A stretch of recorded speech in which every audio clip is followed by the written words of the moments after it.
there, it's Amelia. Hey authors, when you order your author copies, are you checking and inspecting for defects? Today I'm going to explain to you not only what to check for on your author copies, but also 3 different kinds of defects that I found on an Ingramspark shipment. And before I begin, if you find this video helpful, remember to like this video and subscribe to my channel. Let's get right to it. So I want to say that I primarily use Amazon KDP for all my books, except I do use Ingramspark for the hardcover version of my children's books.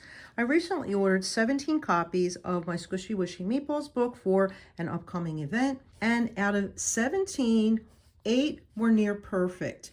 And all the rest had issues, including printing errors and the way it was bound. And that's over 50% of the amount that was shipped to me. I'll explain further. First, I want to say that when you receive your author copies, and personally, I prefer and love print on demand so I can buy just what I need. I usually order at least 20 to 30 copies, but this time I only needed about 17 to equal the amount that I needed for upcoming events. You want to make sure that the cover is on point, it's even. Also check the spine and check the back cover. Now, lately, I've been wanting to move everything over to the right, and if you haven't heard, as of February 1st, 2026, Ingramspark removed the revision fees. It used to be $25 every time you had a revision. So for example, if I only needed to change the back cover and move content over, that would be $25. If I also had to make a change on the inside interior file, that would be a separate $25. Now they have recently also made some changes to their print costs, and in my case the price of my hardcover book did increase, so I do have a separate video on that. I'll leave a link in the description so you can check that out. So anyway, after inspecting the outside, you also want to look on the inside. You want to make sure that the binding is nice and professional at the back and front and throughout the book. You want to check pages to make sure that everything is on point, it's even, and there's nothing cut off on the edges. So again, I checked 8 copies page by page and they were on point. However, I did have not 1 but 3 different books that had an issue that I've experienced years ago, but it hasn't happened in a while, and I'm pretty sure it's a cutting issue. If I take my hand and put it underneath this page, what you're going to see is a little bit of white along the edge. Now, I did experience something like this for both KDP and Ingramspark early on when I first self-published and I was ordering my proofs.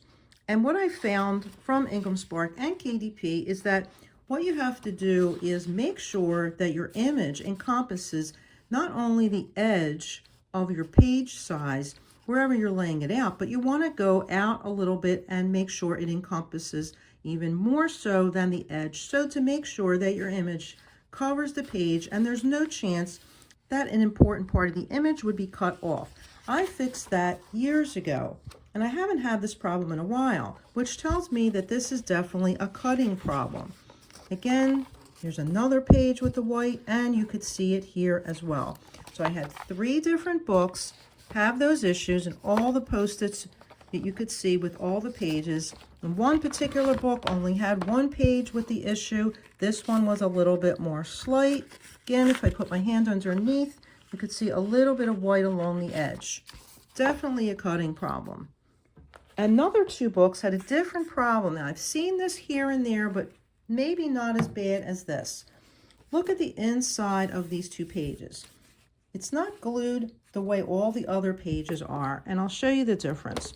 This particular book is on point, and if I go to the exact page, which is the copyright page on the left and the dedication on the right, you could see it's bound properly with no glue showing. However, this particular book, there's glue showing and it lays flat and doesn't look very nice. This other book is even worse, where you could see the glue even more, and again, it's not glued properly. So those 2 are also ones that I'm going to address with Ingramspark. There's one more flaw that isn't as bad as the other defects, but I still want to address it with Ingramspark. Look at the inside back cover. You could see faint lines like a border on the inside cover. I've never seen that before with all my books on KDP or Ingramspark. Normally it looks almost flush. You could tell that they most probably use more than one piece of paper to glue, but in this case, these three particular books show what looks like a border. Again, it's not as bad as the other defects, but you can clearly see a line on this book, the second one, and this third one as well. So what do you think? Have you ever had any of these flaws happen to you with either KDP or Ingramspark? Also, do you use KDP and Ingramspark together, or do you just use one company to print your books, or other companies? Now, my next step is to take pictures of all the flaws, which will take some time, and contact Ingramspark and report all the issues in the past. If I've had issues, they've been pretty good about sending me replacement copies or refunding me for the copies that were defective. So once you take pictures of any flaws for your printed books, you want to swing on over to Ingramspark, and once logged in from the dashboard, you want to go over to the left and click Orders, then select Submit It, and for the recent order, you want to click on the order number.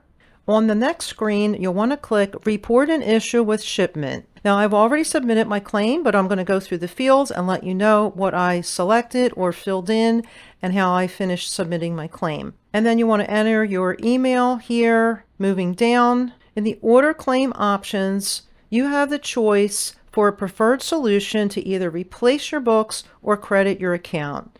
If your order's for an event, you want to say yes or no. Many times it is an event for us, so if you select yes, it asks you when your event is, and I think that is because it will try, if you opt for replacement books, to ship your books as soon as they can so that they are shipped in time for your event.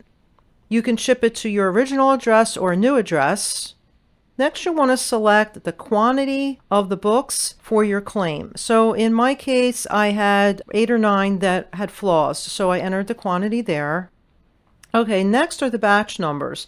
So if you click here, it'll tell you want to find the batch numbers on the bottom left of the last internal page of the bound book.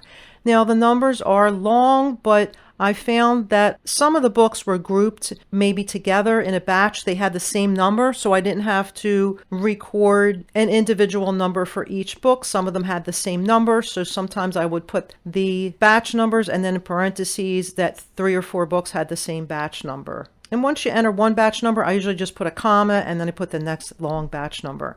Next is the reason for the claim. So you might have an incomplete delivery, missing delivery, an order was damaged, manufacturing defect, interior printing, cover printing, or other. In some cases, it might be more than one reason. I had 3 different flaws, and it had to do with printing, so I selected a couple of these reasons. It does tell you that images are required to process these claims, and if you don't supply the pictures, failure to supply supporting images may result in a delay. You can type any notes here, and I had prepared a message before I came to the screen to explain exactly what I demoed in this video, that several books had this flaw, the next set had this flaw, and so forth. And then finally here, you'll want to have your images ready, and they have to be in JPEG, GIF, or PNG format.